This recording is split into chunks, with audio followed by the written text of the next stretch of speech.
Lars. Last but not least.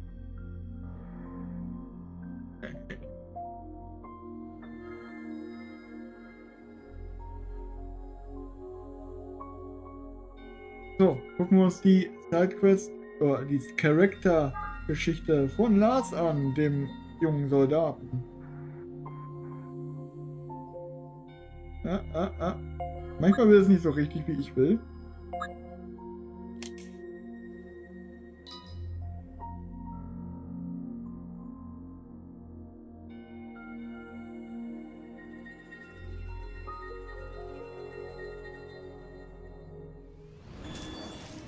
You should leave before I change my mind.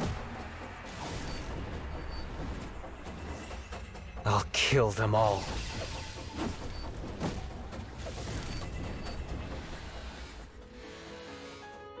How annoying.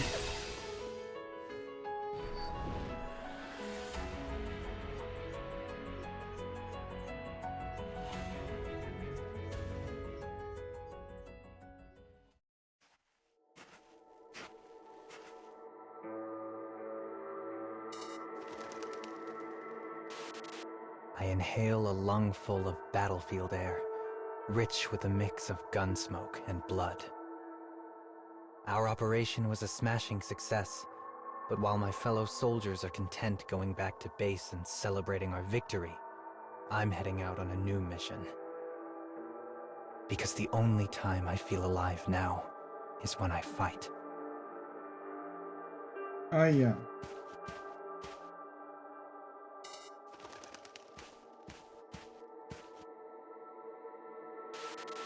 Revenge drove me. It's all that ever drove me. But then I ended up killing my own father.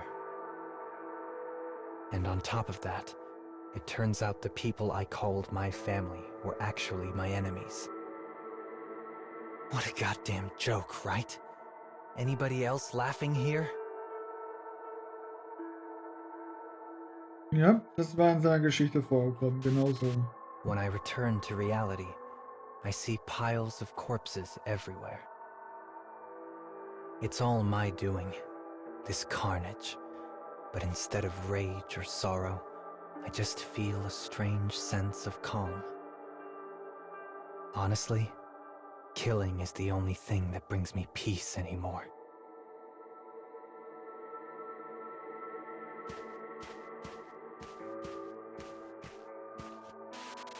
Suddenly, an explosion shakes the ground. A close one. The sky turns red as flames arc up toward the heavens. As I stare at this crimson sky, my heart begins to race.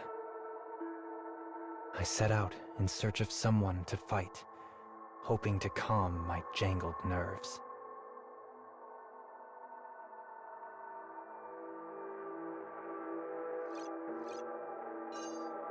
Okay.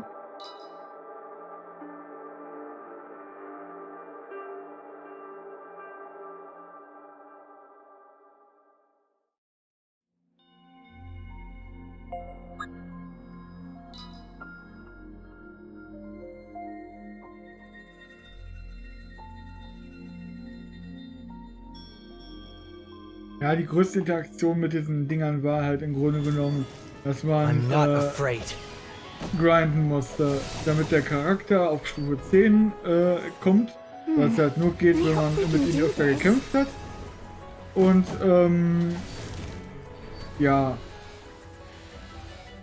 und da mussten die Charaktere stark genug sein, um die Quests überhaupt alle zu machen.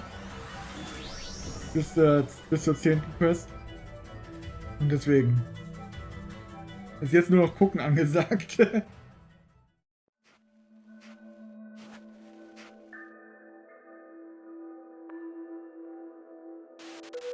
The war has turned in our favor. The enemies we don't kill, we send running into the night. But it still isn't enough. I find myself picking my way across a viscera-strewn battlefield, just in case we missed a straggler. Okay.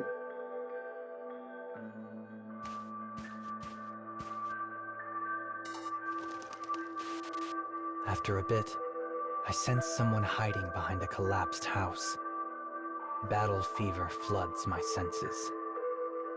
I raise my sword and leap out of hiding, prepared to strike down my terrible foe. But there, crouching on the ground, is a little girl.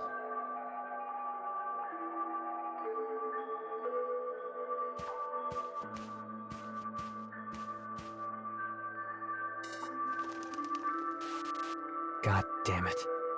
We're under orders to protect civilians, which means I gotta drag this kid around with me until I find a place to dump her off. Nett. What a pain in the ass. I extend a bloody hand and grab the girl by the arm. She screams. I don't care. I give her a good yank and start walking. She responds by pinwheeling her other arm and toppling face down into the mud. That's when I realize the kid is blind.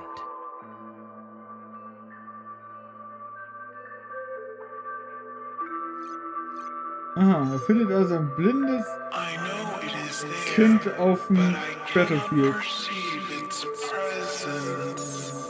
Moin Logo. Na, wie geht's? Hast du wieder Sidequest gemacht? Willkommen zum Charakter-Kinoshow. Ja, wir machen gerade Lars. Wir haben die beiden Glatzköpfe aus der Zukunft und Geiler haben wir schon angeguckt. Du musst das Hauptquest machen. Ist ja ekelhaft.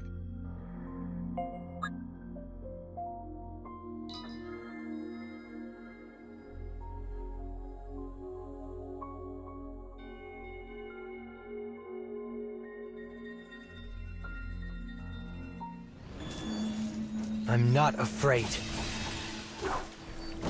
Lars hier ist jetzt übers Battlefield gelatscht, hat ein bisschen drüber sinniert, wie er seinen Vater getötet hat und so in der Hauptquest und hat jetzt ein Mädel gefunden, wo er befehlt hat, Zivilisten zu evakuieren und das Mädel ist wohl blind.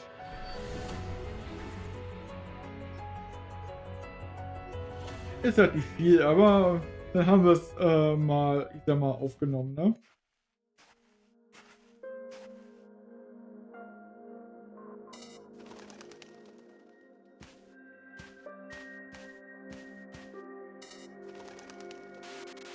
The girl, still sitting on the ground, grabs my hand and says, "Oh no, mister. You're bleeding. Are you okay?" The question hits me wrong, and I smack her hand away. After that, we wait in a long, uncomfortable silence.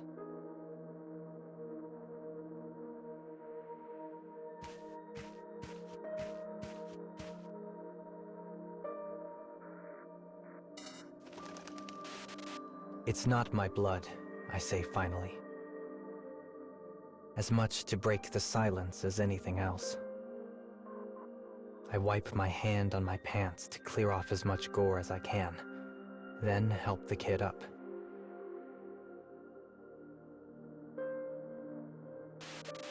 Her hands are so damn soft. I'd forgotten hands could be soft. The only thing mine are good for anymore is murder.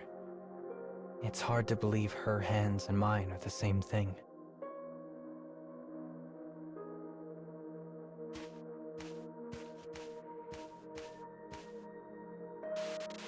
With no other choice, I throw her across my back and start working my way back to base.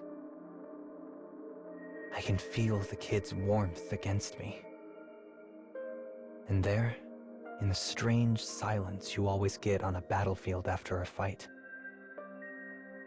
the only thing I can hear is the beating of my own heart.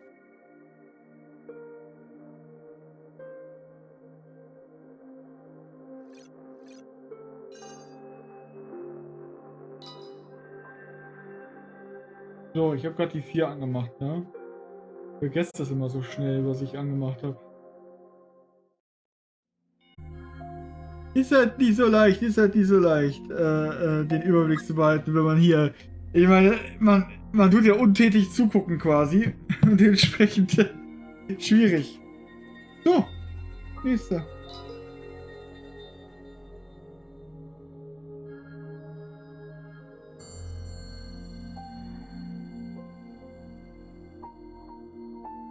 Und du bist also müde, ja? You should leave Hoffe ich, before dass I du bei mir nicht change noch my einschläfst. mind. I'll cut you down. You blind? You're blind? I hope we can do this.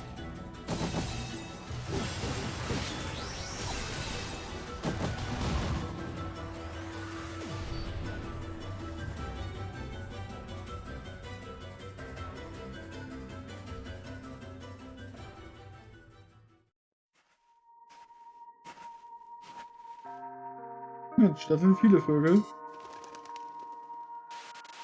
Eventually, we make it to a field hospital. It's a nice place, actually, with sunlight coming through the windows and wind rustling the trees. The kid seems okay with it, at least. She lies on a bed, her gaze trained on the window to her side.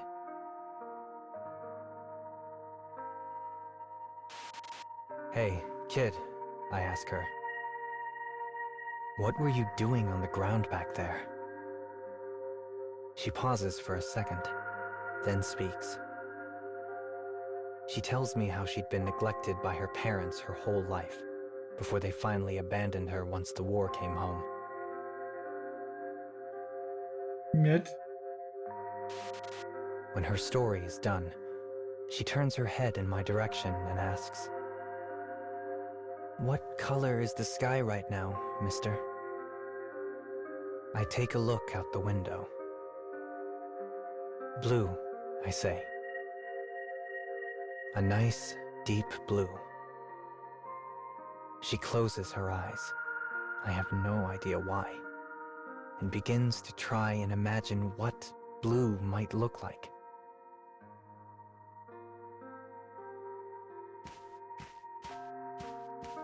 Okay. Da ist noch ein Vogel, der hat sie versteckt. I don't know why I feel uneasy here, but I do.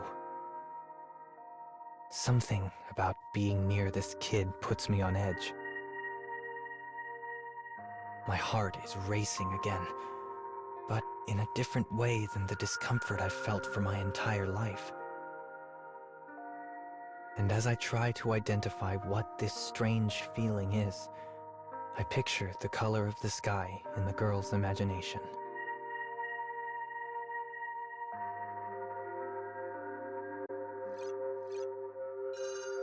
Das war die Lars-Story.